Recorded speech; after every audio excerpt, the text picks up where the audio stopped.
আসসালামু আলাইকুম my to family, welcome housewife cooking recipe চ্যানেলে। কেমন আছেন সবাই? আশা করি সবাই ভালো আছেন। আজ আমি আপনাদের সাথে শেয়ার করব একদম নতুন একটি রেসিপি, বলতে পারেন সন্ধ্যার জন্য আমাদের সকলেই সবাই পছন্দ করে খাবে, আলুর বকরি। শুনতে হয়তো আপনাদের অন্য লাগছে, একবার এইভাবে বানাবেন আলুর বকরি, খুব সুন্দর একটি রেসিপি রেডি হবে। বড়রা তো পছন্দই করবে, ছোটরাও একদম চেটেপুটে খাবে। তো কিভাবে আমি বানাচ্ছি আর ময়দা দিয়ে আলুর বকরি, দেখতে হলে পুরো ভিডিওটা অবশ্যই দেখবেন। ভালো লাগলে একটা লাইক করবেন, কমেন্ট করবেন, শেয়ার। বিসমিল্লাহির রহমানির রহিম।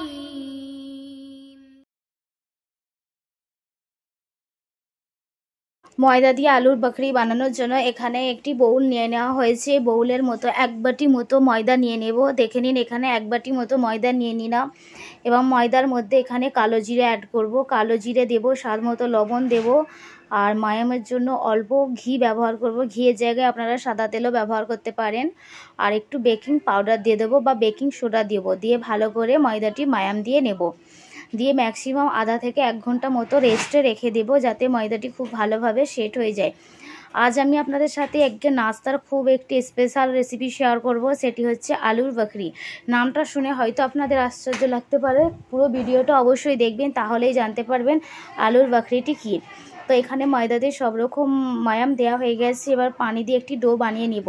এখানে ডোটিও রেডি হয়ে গেছে, দেখে বুঝতে পারছেন ডোটি একদম সুন্দরভাবে রেডি হয়ে গেছে। এবার আধা ঘন্টা মতো ডোটি রেস্টে রেখে দেব। যতক্ষণ ডোটি রেস্টে থাকবে ততক্ষণ আমি আলুটি রেডি করে নেব।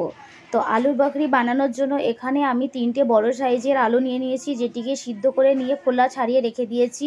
পেঁয়াজ কুচি নিয়েছি, একটু কাঁচা লঙ্কা নিয়েছি।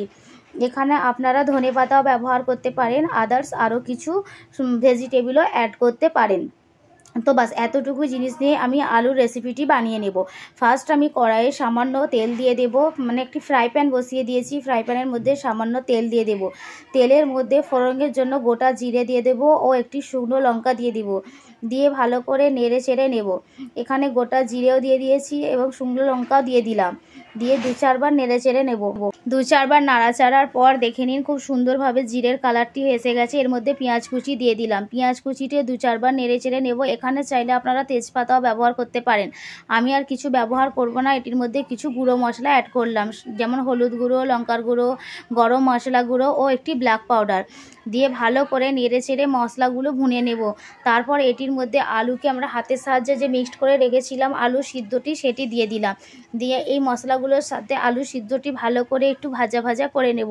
ঠিক যেমন হয়তো মনে পড়ছে আপনাদের যে আলুর চপ বাড়িতে বানিয়ে যে খাওয়া হয়, যে আলুর চপের পুরটি রেডি করা হয়, ঠিক একইভাবে ওই পুরটি আপনারাও রেডি করে নেবেন আলুর বকরি বানানোর জন্য। তো এখানে এইভাবে ভাজা ভাজা করে আলুর মাখাটি আমি ভালো করে মিক্সড করে নেব। দেখে নিন কালারও পরিবর্তন হয়ে আসছে আর খুব সুন্দর একটি সুগন্ধও বেরিয়েছে। তো এইভাবে একবার বাড়িতেই সন্ধ্যাবেলায় কিছু খেতে না ইচ্ছা গেলে বাড়িতে থাকা সামান্যই সামান নিয়ে বানিয়ে ফেলবেন আলুর বকরি। এখানে আলুর পুরটি খুব সুন্দরভাবে রেডি হয়ে গেছে। এবার আমি নামিয়ে নেব ঠান্ডা হওয়ার জন্য। তো এখানে আলুর পুরটি ঠান্ডা হয়ে গেছে। ততক্ষণ আমি এবার আলুর বকরি বানানোর জন্য একটি লেচি কেটে নিলাম আটা থেকে। তারপর দেখে নিন ভালো করে সমান করে একটু মোটা সাইজের বেলে নেব। খুব একটি পাতলা বেলবো না এবং মোটাও বেলবো না, মিডিয়াম সাইজের একটি রুটির মতো শেপ দিয়ে বেলে নেব। এখানে বেলান রেডি হয়ে গেছে। এবার আলুর যে পুরটি রেডি করে রেখেছিলাম সেটি এই ময়দার মধ্যে ভালো করে মাখিয়ে নেব। এখানে আলুর পুরটি দিয়ে দিলাম, দিয়ে হাতের সাহায্যে পুরো ময়দার সাথে আলুর পুরটি মাখিয়ে নেব।